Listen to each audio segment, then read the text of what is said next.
গুনাহ করলে সম্মান হয় না, গুনাহ করলে অপমান হয়, গুনাহ করলে তিরস্কৃত হয়, পুরস্কৃত হয় না। কিন্তু আমার নবীর ভাষায় আদমরে আল্লাহ তাআলা জান্নাত থেকে বাহির করে দেওয়া, এটা আদমের জন্য পুরস্কার, তিরস্কার না। আদমের জন্য সম্মান, অপমান না। এই জায়গায় আইয়া অনেক কলমিস্টের কলম বের হয়ে গেছে, অনেক সাহিত্যিকের সাহিত্য বিভ্রান্তির শিকার হয়ে গেছে, অনেক বড় বড় নেতা দলাল আর গুমরাহির শিকার হয়ে গেছেন গিয়া। আবার এটা বুঝে আসে না, স্বাভাবিকভাবে বুঝে আসে না যে জান্নাত থেকে বাইরে বেরিয়ে দিল, এটা আবার পুরস্কার কেমনে বাইরে বেরিয়ে দিলে পুরস্কার হয়। স্কুল থেকে বাইরে বেরিয়ে দিলে পুরস্কার হয়ে দিল, মাথা না পুরস্কার হয়, এটাও পুরস্কার হয় বাইরে বেরিয়ে দেওয়া।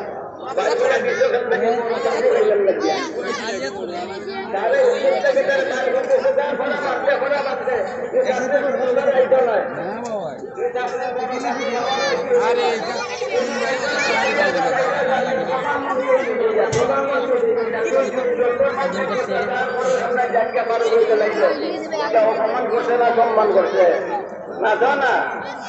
আদম আলাইহিস সালামকে বানাইবার আগে আল্লাহ তাআলা কইছিলেন ইন্নী জাইলুল ফিল আরদি খলিফা, খিলাফতের মর্যাদা তোমার দিব আমি জমিন, শ্রেষ্ঠত্বের মুকুট তোমার মাথায় ধরাইব আমি জমিন, নেতৃত্বের চেয়ারে বসাইব আমি তোমার জমিন, সকল সৃষ্টির শ্রেষ্ঠত্বের মর্যাদা তুমি লাভ করবার জন্য জান্নাত আদম সারা জীবন থাকলে ওই শ্রেষ্ঠত্বের চেয়ার লাভ করতে পারত নাই।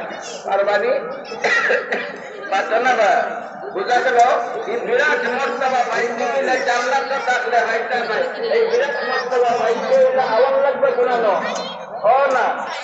আল্লাহ আজমরা বানাইছেন জমিনের লাগিয়া, জান্নাত থাকবার লাগে বানাইছেন না। জমিনও খিলাফতের দায়িত্ব আদায় করবার লাগে আল্লাহ আজমরা বানাইছেন।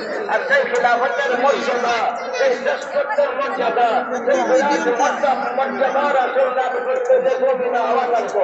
তাই আজমান লাগিয়া জান্নাত থাকা এটা সম্মান না, বরং আজমান জন্য জান্নাত লাগিয়া জমিনে আওয়াজ সম্মান। কথাটা বুঝাই গেছে না? মাথালা আদম আলাইহিস সালাম থেকে লইয়া ভাবি না, এটার এর কোনো গুনাহ নাই। এই জন্য জান্নাত হিসাব করে যাই জানাই বেলা হিসাব দেবা, হিসাব না বেলা হিসাব বেলা হিসাব বুঝা গেল। আমার কোনো ধরনের পাপ সব নিষ্পাপ। আমার নবীর ভাই, আমার নবীর আমি করি, আমার নবীর ভাই নিষ্পাপ বলেন সন্তান।